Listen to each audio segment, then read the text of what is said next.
হস্তলিপি অরিজিনালসের পক্ষ থেকে আজকে নিয়ে চলে এসেছি একটা ছবির ট্রেলার রিভিউ, সেই সঙ্গে বেশ কিছু আপডেট। তাহলে চলুন দেরি না করে শুরু করছি ভিডিওটা। Hastolipi originals, the ultimate filmy dose. প্রথমে কথা বলবো রামকমল মুখার্জির পরিচালিত ছবি লক্ষ্মীকান্তপুর লোকাল ছবির ট্রেলার নিয়ে। এই ট্রেলারটা রিসেন্টলি এসছে সোশ্যাল মিডিয়াতে এবং ট্রেলারটা আমি দেখে যেটা বুঝলাম, এটা একটা সামাজিক গল্প হতে চলেছে।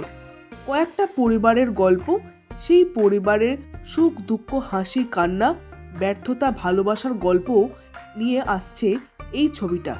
এই ছবির মধ্যে ভালো ভালো অভিনেতা অভিনেত্রীরা দেখা যাবে, সেই সঙ্গে প্রত্যেকের পারফরমেন্স আমার বেশ ভালো লেগেছে। গল্পটা এমনটাই দেখাচ্ছে যে লক্ষ্মীকান্তপুর লোকালের মাধ্যমে একজন আসছে পরিচালিকা শহরের বিভিন্ন বাড়িতে কাজ করতে।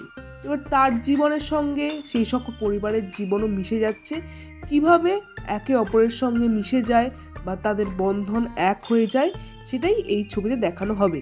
এই ছবির গল্পটা বেশ আমার ঠিকঠাক বলে মনে হয়েছে এবং ছবিটার ট্রেলারটা ইম্প্যাক্টফুল লাগছে, একটা ফিল গুড মোমেন্ট কাজ করছে এই ট্রেলারটা দেখার সময়। ট্রেলারটা আমার বেশ ভালো লেগেছে। এখন 21 তারিখ এই ছবিটা আসতে চলেছে, দেখা যাক ছবিটা কেমন হয়। বেশ কিছু ছবি এবং সিরিজের আপডেট আপনাদের জানাবো এরপর। এখন কথা বলবো রাজ চক্রবর্তীর পরবর্তী ওয়েব সিরিজ আবার প্রলয় সিজন 2 নিয়ে। এই সিরিজের পোস্টার একটা এসছে, যেখানে দেখা যাচ্ছে শাশ্বত চ্যাটার্জি অর্থাৎ অনিমেষ দত্ত ছুটছে রাস্তার মাঝখান দিয়ে এবং এই সিরিজের কাজ কিন্তু শুরু হয়ে গেছে, নৈহাটিতে শুটিং হচ্ছে। এই সিরিজটা আসছে জি5-এ। আগের সিরিজের মতো এই সিরিজটাও যে দুর্দান্ত হবে সেটা এই পোস্টারটা দেখেই বুঝতে পারা যাচ্ছে। একাডেমি অফ ফাইন আর্টস নামের যে ছবিটা মুক্তি পাওয়ার কথা ছিল, সেই ছবিটা তো নানা প্রবলেমের জন্য মুক্তি পেল না। তো এখন শোনা যাচ্ছে 23শে জানুয়ারি 2026-এ এই ছবিটা মুক্তি পেতে পারে।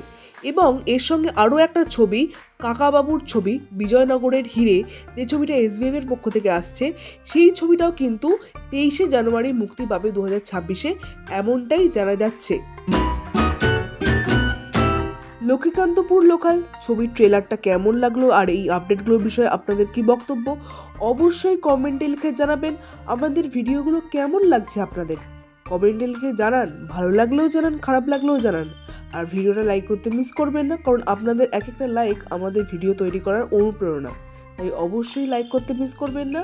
আর পরবর্তী ভিডিও দেখার জন্য আমাদের চ্যানেলটা অবশ্যই ফলো করে রাখুন।